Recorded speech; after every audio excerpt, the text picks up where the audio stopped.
자, 오늘 주제가 뭡니까? 오늘 주제는 백학선전이라는 작품입니다. 백학선 할 때 선이 부채예요. 백학은 부채. 아, 선. 하얀 학. 그러니까 흰 학이 그려진 부채 이야기 이겁니다. 장르가 뭡니까? 장르는 황당무계한. 최근에 황당무계로 이어지고 근데 있는데 제가 이거를 과연 오늘 UFO를 제대로 볼 수 있을지가 걱정입니다. 현실이 더 황당무계하기 때문에 이게 야 그 정도 갖고는 안 돼 그럴까봐 제가 지금 내심 걱정됩니다. 제가 알고 있는 고전소설 중에 이렇게 황당한 일이 있을까? 윤석열이 계엄도 했는데 뭐. 그거보다 약해서 지금 제가 걱정이라니까 이게. 오늘 이야기는 그래서 황당한데 현실에 비하면 너무 별거 아니어서 지금. 자, 일단 황당함 한번 들어갔다가 네. 중간중간 나와가지고 세상 얘기 좀 했다가 네, 다시 고전으로 들어갔다가 그러죠. 자, 백학선전. 백학선전. 명나라 때 남경에 유태종이라는 사람이 살았어요. 당연히 이 사람은 어마어마한 대신에 황제도 총애하고 좋은 사람이야. 자식이 없어. 자식이 당연히 없어. 맨날 기도해도 자식이 없어. 시작은 다 자식이 다 없어. 시작은 자식이 없어요. 어느 날 부인이 피곤해서 병풍을 기대면서 졸고 있는데 꿈에 오색 구름을 타고 누가 나타나 이번엔? 선동 아이가 흰 학을 타고 선동이 쫙 내려와가지고 제가 하늘나라의 신선인데요. 사실은요. 신선이야 이번엔? 옥황상제에게 죄를 들여가지고 할 수 없이 내려가게 됩니다. 나를 아들로 받아들여라. 그렇죠. 저를 아들로 받아들여 주시기를 나 이제 바랍니다. 공식 다 외웠어. 그래서 딱 임신을 했어요. 오케이. 10달이 됐어요. 빨리빨리 가야 됩니다. 네. 옛날에는요 애를 낳다가 죽는 경우가 굉장히 많았습니다. 애 낳는 거는 거의 죽음을 왔다 갔다 하는 거예요. 바로 이때 손녀들이 내려옵니다. 손녀들이 막 도와줘서 애를 잘 순풍 났어요. 순삭을 딱 한 거야. 예순데. 동방박사 비싼데. 손녀들이 중요한 말을 합니다. 이 아이의 장래 배필은 이미 정해져 있습니다. 저 그럼 여자가 있다는 거야. 다른 동네. 서남 땅에 사는 조씨입니다. 조씨입니다. 절대로 인연을 잃으시면 안 됩니다. 그리고 손녀가 샥 가버렸어요. 자, 조씨. 조씨 나왔어. 거기도 자식이 없어. 없죠. 얘는 유백로라고 이름을 졌어요. 백로. 얘가 10살쯤 됐어요. 네.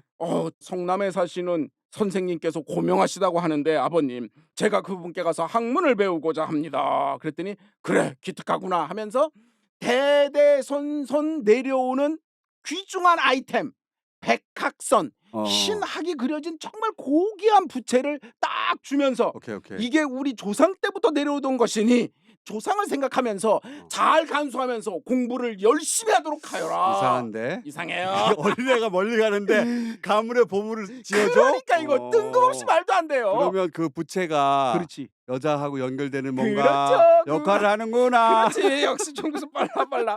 그 보물을 왜 내줘? 그 어린애한테. 그러니까요. 자, 장면이 휘릭 바뀌어서 이부상소 조경로라는 사람이 있어요. 아까 말했던 그 조씨. 아내와 함께 40년을 사는 동안에 애가 없어. 애가 없었겠지 당연히. 그래가지고 어느 날 갑자기 부인이 꿈에 오색 구름이 있고 풍악 소리가 꿍까라 나는데 선녀가 창문을 열고 꿈속에서 달려오는 거야. 씩 오더니 어머 누구세요? 라고 부인이 꿈에서 물으니까 꿈속에서 대화도 하잖아요. 저는 하늘나라 옥황상제님을 모시는 시녀인데 7월 7석에 오작교를 놓은 죄로 이 땅에 오게 되었어요. 오작교. 아니 7월 7석에 견우직녀 만나라고 오작교를 놓는 건 당연한 건데 즉 사랑의 연분을 이어주는 일을 했다고 혼났다는 거야. 오케이. 그래서 나는 이 땅에 내려왔으니 저를 잘 좀 보살펴 주세요. 그리고요 제 배필은 남경 땅에 살고 있는 유씨니까 절대로 잊어버리시면 안 됩니다. 서로 배필을 정한 채 태어났어. 이미 했어. 자, 어떻게 만나? 그리고 딱 했는데 꿈이야. 그래가지고 낳았어요. 이 딸의 이름을 조은하라고 줬어요. 은하수 할 때 은하. 7월 7석에 견우와 직녀가 연결되는 은하수는 서양의 고전에서는 밀키웨이잖아요. 헤라클레스가 태어났을 때 헤라가 대신 자기 젖을 먹여요. 그런데 얘가 너무 세게 물어요. 그래서 그 헤라가 이게 뭐야 툭 치는 바람에 헤라 여신의 젖이 쫙 뿌려졌다. 그래서 그게 밀키웨이고 그게 은하수입니다. 서양에서의 은하수의 전설은 그거예요. 동양에서의 은하수 전설은 지금 시대가 어느 때인데 내가 지금 이 얘기를 하고 있는 동양 쪽에서는 뭐냐면 견우와 직녀가 만나기 위해서 까마귀와 까치가 놓아주는 오작교가 바로 은하수. 이거 얼마나 유치해. 서양 애들 모유라는 거 아니야. 그러니까, 아이 새끼들 진짜. 자, 조은하 낭자가 10살 때 유모와 함께 외갓집을 갔어요. 근데 길에서 만나겠지. 아 그렇지. 외갓집을 갔다가 어떻게 알아봐 돌아오는 서로를 근데? 아니 알아보지 못해요.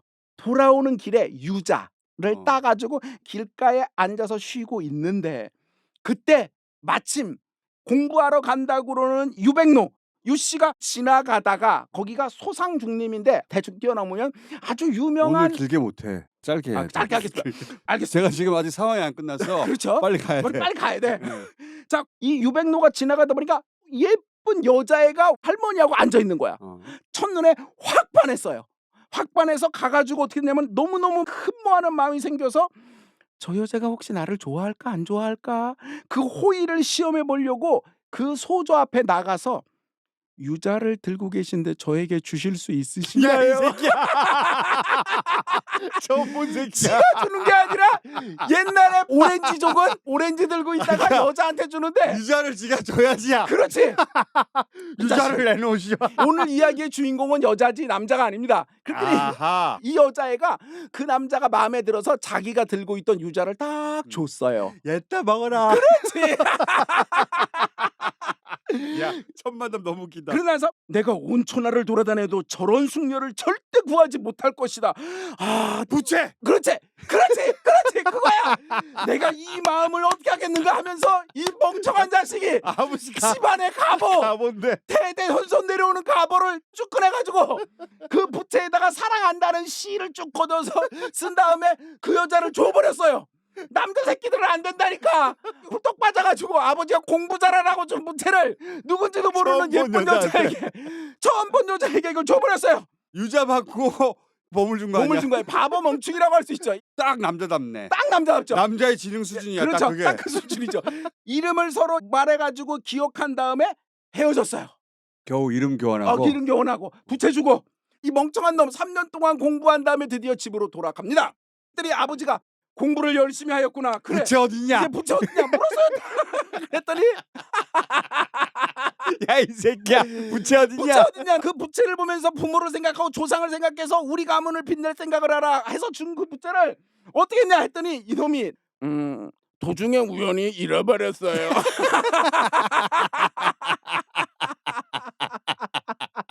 이거 아니 주인공하게 너무 부실하다. 야 이거 좀 문제가 많아요.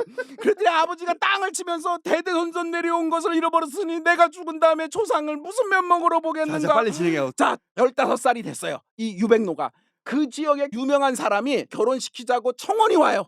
청혼이 딱 오니까 조 씨를 기억해라 그랬는데 그거 기억 안 하는 거야. 태몽이니까 옛날에. 유백로가 그 얘기를 딱 들으니까 자기는 이미 부채를 준 여자를 좋아하거든. 어디 있는지 모르지만 내가 그 여자랑 결혼했는데 최소한 주소는 알아야 될 거 그러니까 아니야. 이 멍청한 놈들이 어디 사는 누군지는 알아둬야지, 이 자식이. 어떻게 찾으려고.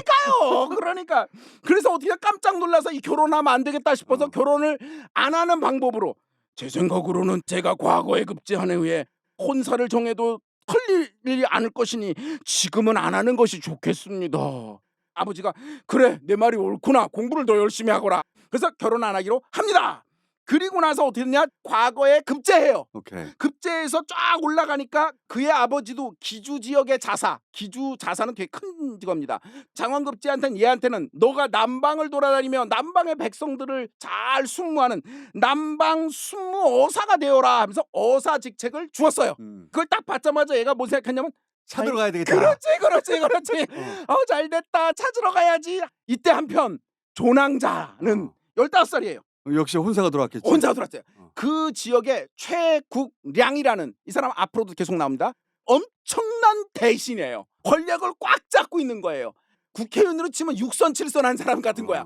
조낭자를 보고 구혼을 딱 했어요. 우리 자식하고 그렇지 아들하고 어때? 결혼하자고 딱 했더니 어떻게 했냐면 이 여자애가 자기는 이미 어떤 남자하고 마음을 줬는데 나는 부채받은 남자가 그렇지. 있어. 그런데 말은 못하고 걱정 근심을 너무 해서 어떻게 되느냐 병이 들었어요.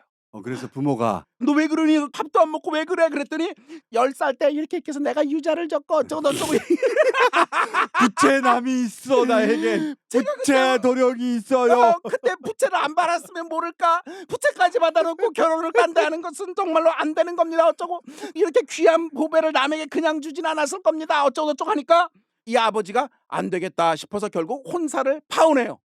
했더니 최국량이 화가 나요. 자기네 집에 엄청난 집인데 이 별거 아닌 것이 해가지고 마음에 앙심을 품었어요. 빌런일 역할을 하는구나.